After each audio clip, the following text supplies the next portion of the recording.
What I ate in a day. তো আজকে সকালটাই শুরু হচ্ছে আমার ছাতুর ঘোল দিয়ে।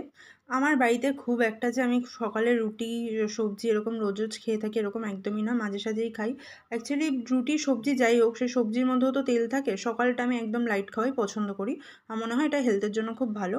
তো সকালটা শুরু করলাম ছাতুর ঘোল দিয়ে, তারপরে দেখছিলাম মা আজকে কলমি শাক বানাবে। অনেকে কর্মী বলে থাকে বাট অ্যাকচুয়ালি কথাটা কলমি। যাই হোক, আমি নিজেই নিজেকে বলছি, এটা তোমাদেরকে শেখাচ্ছি না। মা কলমি শাক করছে, রুটি করছে, এসব করতে করতে আমিও নিজেই কিছু কাজবাজ সেরে দেখলাম একটাখানে গাছ হচ্ছে, যতদূর সম্ভব এটা লঙ্কা গাছ, আর তার মধ্যে আমি এনে কিছু পেঁপের দানাও ফেলে দিয়েছিলাম আজকে। তারপর আবার আমি দেখতে গেলাম আর কি আছে রান্নায়। তো দেখলাম আলু, পেঁপে আর সয়াবিনের তরকারি। এখানে কিন্তু তিনটেই আছে, আলু, পেঁপে এবং সয়াবিন। যেহেতু আমি পেঁপে রান্নার পছন্দ করি না, তাই আমার জন্যই বিশেষ করে, বা আমার ভাইও খুব একটা পছন্দ করে না, ভাই মানেও দাদা হয়, আমাকে ভাই ডাকি। আমার জয়েন্ট ফ্যামিলি, তো ও জেঠু জেঠিমার ছেলে, আমার নিজেরই ভাই। তো হ্যাঁ, তো ওখানে এসব তৈরি হচ্ছিল। তারপরে মা আমাকে পেয়ারা কেটে দিল। এখানে দুটো পেয়ারা দু রকমের আছে। তো আমি দেখতে দেখতে ভাবছি কোনটাকে আগে খাবো।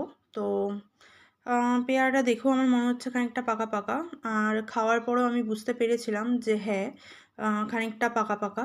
প্রথমে আমি দেখে ভাবছিলাম একটা পেয়ারার থাকে না দানাগুলো বেশ লাল লাল হয়, আমি ভাবলাম এটা কি সেই পেয়ারা, আমি কি আজকে তাহলে ওটা আমি ফার্স্ট টাইম খেতাম, আমি এখন অবধি কখনো খাইনি। বাট দেখলাম না না, এরা হলুদ হলুদই আছে, আমি ভুল দেখে ফেলেছি। তো হ্যাঁ, যা ভাবছিলাম এটা পাকা পেয়ারাই। খুব একটাও পেকে যায়নি, বাট হ্যাঁ, ডাসা পেয়ারাও নয়। বাট ঠিক আছে, খাওয়া যাচ্ছে। আমার খুব পাকা পেয়ারা খুব একটা পছন্দ নয়, বাট হ্যাঁ, হেলথের জন্য কিন্তু সেটা ভীষণ ভালো। তোমরা যারা খাও খুব ভালো করো, অবশ্যই খাবে। আমি দুটো পেয়ারাকেই আগে ফার্স্টে টেস্ট করে নিচ্ছি একটা একটা করে, কোনটা খেতে বেশি ভালো। যেটা খেতে বেশি ভালো হবে ওটা আমি লাস্টের জন্য রেখে দেবো। আমার একটু স্বভাব আছে যে ভালো জিনিসটাকে লাস্ট পাতে খাওয়া, একদম শেষে খাওয়া, যাতে মুখে সেই ভালোটারই টেস্ট থাকে। তো সেটাই আর কি করছিলাম। তো দেখলাম যে না, পরে যেটা খেয়েছিলাম ওটা বেশি ভালো খেতে, তাই এইটাকেই আমি আগে খেয়ে নেব, যাতে বেশি ভালোটা আমি পরে খেতে পারি, ওটারই টেস্ট থেকে যায়।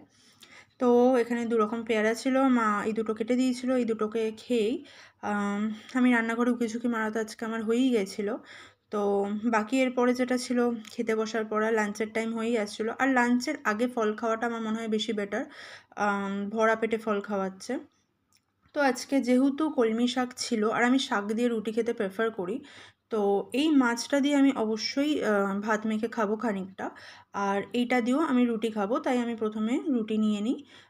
দুটো রুটি দিয়ে আগে আমি এই কলমি শাক আর সবজিটা খেয়ে নেবো, যেটা পেঁপে আলু সয়াবিনের ছিল, আর তারপরে আমি মাছটা খাবো, খানিকটা ভাত আমি নেবো মাছটা খাওয়ার জন্য।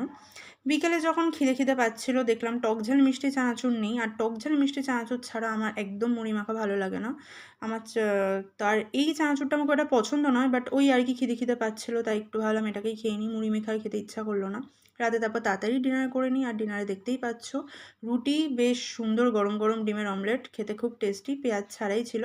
আর সেটা দুপুরের সবজিটাই সয়াবিন পেঁপে আলুর সবজি। ব্যাস, এটাই ছিল আজকে আমার সারাদিনের খাওয়া দাওয়া। তোমরা শেয়ার করো তোমাদের কেমন লাগলো আমার আজকের খাওয়া দাওয়া।